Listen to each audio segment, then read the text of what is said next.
worn out in the service of my kin. You don't have to put up with old Granny anymore. Irene Ryan made $500,000 a year playing Granny Clampett. She could have bought mansions. Instead she died in a tiny house at 107 Esparta Way. After her death no one touched it. But when explorers finally broke in they found something nobody expected.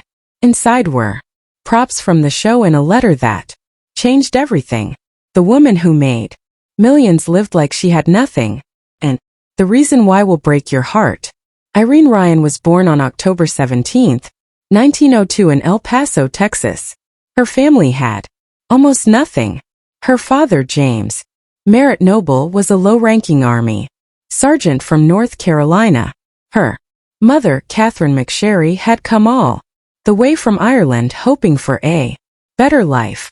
But life in El Paso was tough. They lived in tight spaces and often depended on others just to eat.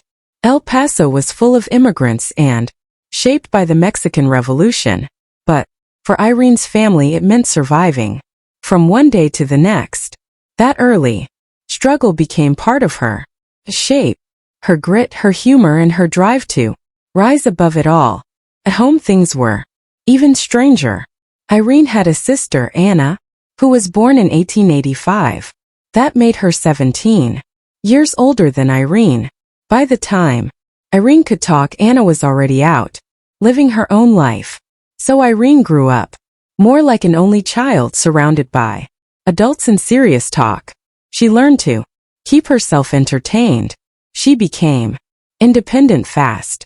That childhood gave her a sharp mind and a strong sense of herself, skills that later helped her survive in show business. Her first real taste of applause came when she was just 11 years old. In 1913 she sang Pretty Baby at an amateur contest in San Francisco's Valencia Theater. She won the top prize, $3. That would be nearly $98 today. For Irene it felt like winning a treasure. The crowd's cheers lit a fire in her. She didn't just enjoy, she needed it. That $3 moment showed her that performing could lead her out of poverty. It was the start of everything. At age 14 Irene pulled a bold move. She wanted to join a stock theater company in California, but the rules said no one under 16 could work. So she lied. She told them she was old enough and they believed her. That one lie changed her life, got her on stage. And once she was there she proved she belonged.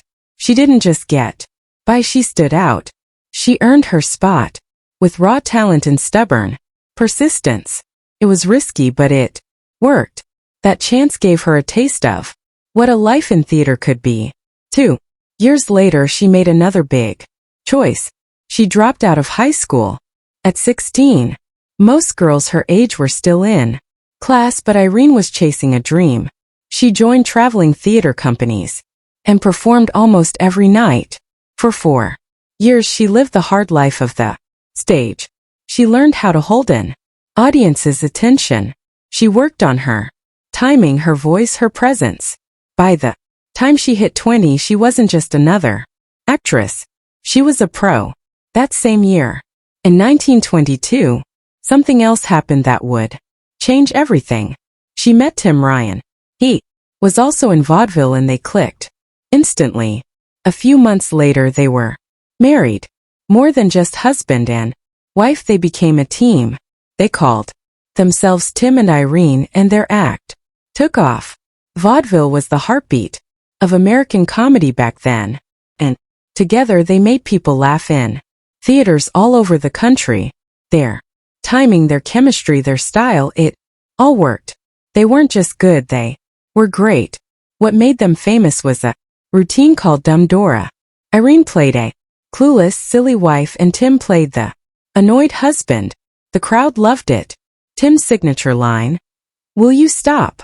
became so popular they used it as the title of one of their films in 1937. People thought Irene really was that ditzy, but that just proved how skilled she was. Her performance wasn't an accident. It was craft. Together they took that act from the stage to radio, and then to film. During the Great Depression, people needed laughs, and the Ryans delivered. From 1935 to 1937, they filmed 11 comedy shorts with educational pictures. That pace, 11 films in 2 years, was exhausting, but they handled it. Their most well-known shorts included Family Troubles, Hamlet, and Eggs and Will You Stop? These films played in theaters across the country, giving them a nationwide audience. In 1936, they were even picked to replace Jack Benny on NBC's The Jell-O Summer show, a major honor at the time. They were everywhere. People couldn't get enough of them. But while things looked perfect from the outside, behind the scenes it was different. Their marriage had problems. Friends said they argued constantly.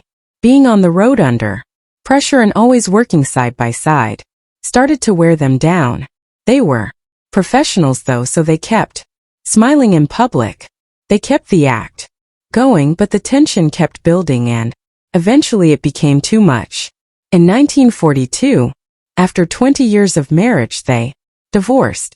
It shocked their fans and the industry. They had been one of the most beloved comedy duos in the business. But now they were splitting up. There was no public scandal, no dramatic headlines. Still, the news hit hard. Irene kept the name Ryan even after the divorce. It wasn't just a name anymore. It was her identity. She chose never to remarry. When asked about it later, she said, "The stage is my partner and the audience is my family." That quote said everything. She wasn't interested in love stories. She had one love: performing. Even after the divorce, Irene and Tim sometimes worked together. It was rare, but it showed they still had mutual respect. For Irene, the split was more than the end of a relationship. It was the start of her solo rise. Vaudeville was dying, but television was just beginning, and Irene Ryan was far from finished. In the summer of 1936, Irene Ryan and her husband Tim